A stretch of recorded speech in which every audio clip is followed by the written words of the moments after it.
Good morning, Taylor. I'm Carl Zymak, and this is another installment of Coffee with Rick Sollars.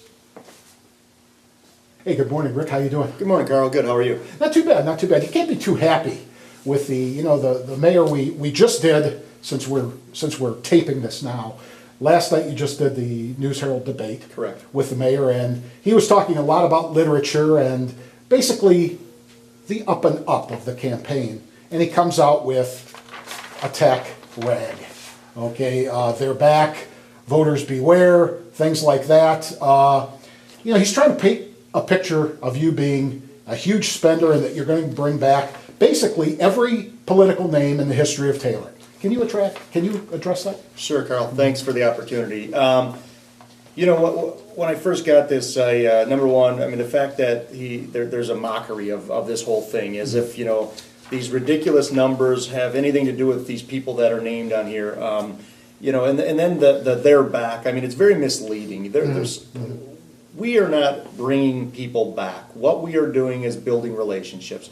Yes, a lot of these people, there's a lot of good people named in this piece that he has, like there's some villain or some crook. They're good people, and they have good intentions, and I'm in the business of building relationships with everybody. I want to foster good relationships with past administrations. You can learn a lot from them, from the good things they did, and you can learn a lot from the mistakes they made, so we don't repeat the same mistakes. So yes, I'm in the relationship building business. I truly enjoy talking to a lot of the people that are named here. And it has nothing to do with them coming back in any capacity, though. But he's going to use this as like the boogeyman. When you were a kid, people talked about the boogeyman's under your bed, and at some point you start looking under your bed. Right. Well, it's almost like the same strategy. If you say it enough times, people are going to start believing it is what he hopes. Right. At some point in here, he says something as simple as, "I hope you find this as offensive as I do." Well, Mayor, guess what? I do find this offensive, and so do everybody else that's on here, and I hope that everybody reads this finds it just as offensive. You should be ashamed of yourself for even putting something so ridiculous out there. Let's play a little name game, since he's brought up all these people. Okay, what is your relationship? Kim Prevey, what's your relationship? I haven't seen Kim Prevey his brother passed away. I attended his brother's funeral. Other than that, I haven't seen Kim Prevey probably in 3 months prior to that. I've literally, since he's been retired, he's spent most of his time up north.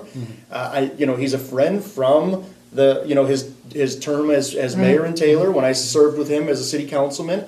And Kim Prevey's a good guy, has a lot of good ideas, made his share of mistakes along the way, but it doesn't mean that I'm bringing him back, or certainly not going to repeat his mistakes.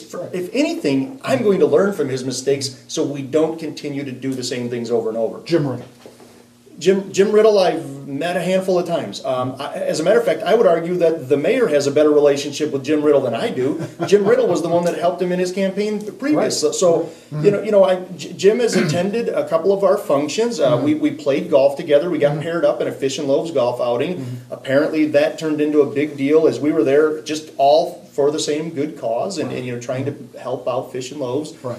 And it's a shame that people want to make it into something it's simply not. Right. It's the scare tactics that he's trying to accomplish here, and it's just not going to work. The good people of Taylor don't buy programs like this. Right. It's a shame because you look at some of these names and he's making assumptions as if they're taking home millions of dollars from the city. It's a big joke. It is. I went to college with Dave Gorgon many, many years ago. I gave him his first job in the newspaper business. We've been friends ever since. Absolutely. It's kind of insulting to see something like that on here. Dave's done nothing but good work for the city forever. There are names on here like Jeff Sovich. Right. I haven't seen Jeff Sovich one time in 3 months. Jeff is a good friend. Doesn't mean anything, but Jeff, for 20 plus years poured his heart out at the Taylor Meadows golf course. Right. He has so many good relationships with good people. He did nothing but good things. Right. Yet they put him on here like he's some villain. It's just shameful. This whole tactic is something that I hope the mayor's embarrassed for. You and I have talked many times about pensions, retiree liability and stuff like that. Do you want to put that into a 30-second soundbite again? Because a lot of that has, again, been worked on during previous administrations. A lot of those things are not what they appear to be when you start flashing around, less than 5 huge pensions out there. What's your take on all this? Because he's playing games. Yeah, there are some problems with past pensions, Right. but they're isolated to a handful of individuals. The big, the astronomical ones, they're the exception, not the rule. We have a pension liability problem that we have to address. We're underfunded, and we're going to have to find a way to fund that.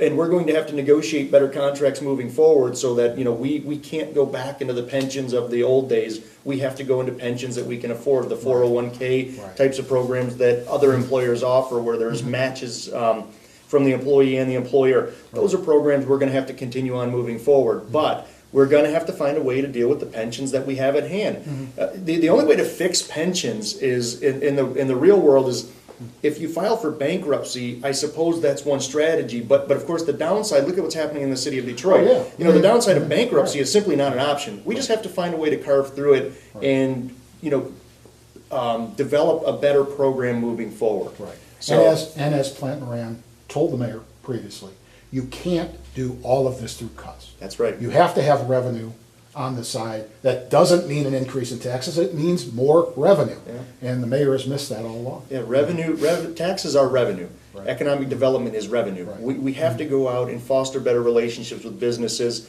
collect the taxes as it relates to real property, personal property, the other stuff that happens with when you have business in a community. They spend their money in the community, they shop in our community, they eat in our community, they fill their vehicles up in our vehicle at the gas stations.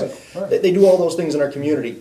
We have to go out and be more aggressive and proactive in economic development. Right. We don't want to simply sit back and wait and hope for the best. 4 years has gone by, and as you look at the mayor's reports about new businesses in Taylor, no offense, but they're at the Gibraltar Trade Center, they're at the Taylor Trade Center, they're the kiosks in the mall. There's no real brick and mortar that showed up in the last 4 years. I mean, we haven't had no significant tax abatements come before city council for consideration. As a matter of fact, I couldn't even tell you the last one that came forward. I don't believe there's been one new tax abatement that has came forward under this leadership. I don't believe so. So, that's just failure written all over it. Well, you got it, and failure is written all over this too, Rick. Absolutely. Hey, always a pleasure. Thanks, Carl. All right, till the next time.